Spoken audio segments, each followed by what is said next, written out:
નમસ્કાર, હું છું આપની સાથે જાનવી. આપ જોઈ રહ્યા છો સિટી ન્યૂઝ.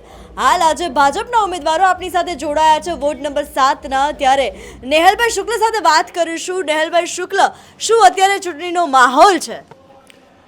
ચૂંટણીનો માહોલ ગરમીના વાતાવરણમાં ધીમે ધીમે ખૂબ જામી ગયો છે. લોકોના સતત આશીર્વાચનો ભારતીય જનતા પાર્ટીની વોર્ડ નંબર 7ની પેનલ ઉપર વરસી રહ્યા છે અને અમને એક અભૂતપૂર્વ જીતનો વિશ્વાસ છે. હાલ તમે અત્યારે પ્રચારમાં નીકળો છો, ત્યારે જ્યારે રહેવાસીઓ હોય છે તેમનો રિસ્પોન્સ કેવો હોય છે? ખૂબ સરસ રહેવાસીઓનો રિસ્પોન્સ હોય છે અને ચૂંટણી કંઈ છેલ્લા દિવસોમાં પ્રચાર કરીને જીતાતી નથી. ભાજપ અને ભાજપના કાર્યકર્તાઓ સતત પ્રજાની વચ્ચે હોય છે, એટલે પ્રજાની સમસ્યાઓથી પણ વાકેફ હોય છે. હાલ તમને પૂછવા માંગીશ કે જ્યારે તમે પ્રચારમાં નીકળો છો ત્યારે સૌથી મોટો પ્રશ્ન રોડ રસ્તાને લઈને હોય છે અને સ્થાનિકોમાં જ્યારે અમે વોર્ડ યાત્રા કરી હતી ત્યારે રોષ જોવા મળી રહ્યો હતો કે ભાઈ રસ્તાઓની જે સમસ્યાઓ છે, પાણીની સમસ્યાઓ છે, આનો કોઈ દિવસ કોઈ નિવેડો આવતો નથી. તો હવેની આગામી સમયમાં હવેની રણનીતિ શું રહેશે? મને લાગે છે કે એક બહુ જ મહત્વપૂર્ણ ઉલ્લેખનીય બાબત એટલે વોર્ડ નંબર 7ના ચારેય કોર્પોરેટરોએ નેતૃત્વ લઈ અને સર્વપ્રથમ પાણીની નવી લાઈન માટે અત્યંત કપરું કામ હતું, પરંતુ એ ભગીરથ પડકારરૂપ કાર્ય પૂર્ણ કર્યા પછી જેને આપણે એક પ્રકારે કહી શકીએ કે કાર્પેટ બિછાવી હોય એવા રસ્તા જાગનાથ, પંચનાથ, કોલેજવાડીથી લઈ સમગ્ર વિસ્તારની અંદર જે કરવામાં આવેલા છે એને કારણે જે થોડી હાડમારી 15 દિવસ પૂરતી 1 મહિના માટે જે લાઈન નાખતી વખતે નખાણી હતી, પરંતુ પાણીની પરિસ્થિતિમાં આમૂલ પરિવર્તન, પાણીની અંદર જે પ્રકારનો ફોર્સ આવે છે કાબિલે દાદ છે. નંબર 1. નંબર 2, અને એના અનુવર્તી ફોલોઅપ કાર્યમાં જે પ્રકારે રસ્તાના કામ થયા છે, મને યાદ છે એક નાગરિક તરીકે હું કહીશ કે કોર્પોરેટરો પોતે સ્વયં સ્થાન ઉપર, સ્થળ ઉપર ઊભા રહેતા હતા.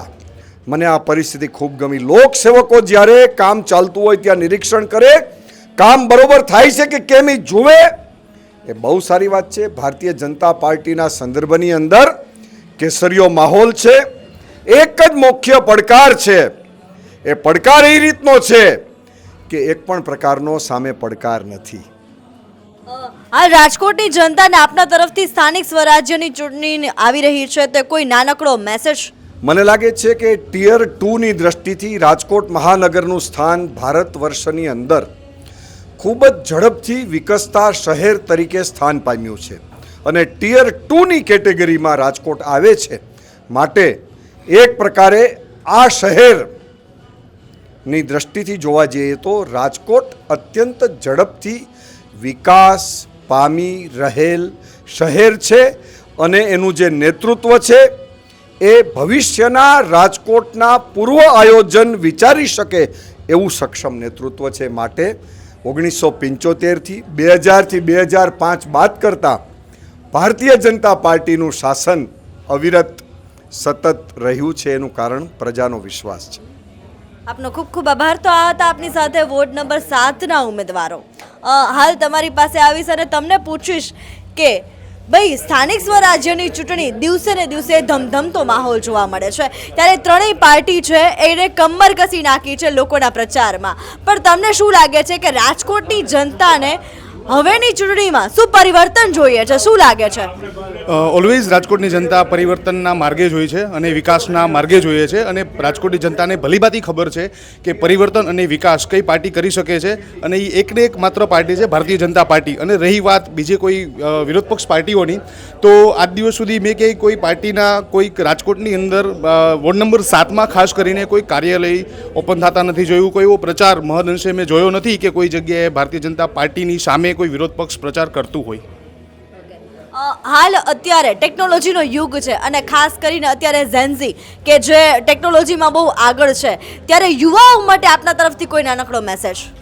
ઓફકોર્સ અત્યારે ટેકનોલોજીનો યુગ ચાલી જ રહ્યો છે અને ટેકનોલોજીનો સાથ સહકાર લઈને અમારી પાર્ટી દ્વારા અને અમારા બધા કેન્ડિડેટો દ્વારા જે સોશિયલ મીડિયા માર્કેટિંગ અમે જે કરી રહ્યા છીએ તે બહુ જ જોરશોરથી ચાલી રહ્યું છે. વોર્ડ નંબર 7ના હરેક વ્યક્તિ, હરેક કેન્ડિડેટ એમાં પૂરેપૂરું માર્કેટિંગ અને પ્રચાર પ્રસાર કરી રહ્યો છે સોશિયલ મીડિયાના માધ્યમથી.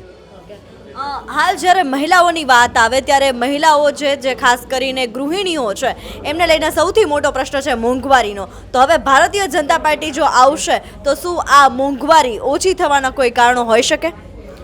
મોંઘવારી તો અત્યારે ઘણી કાબૂમાં જ છે.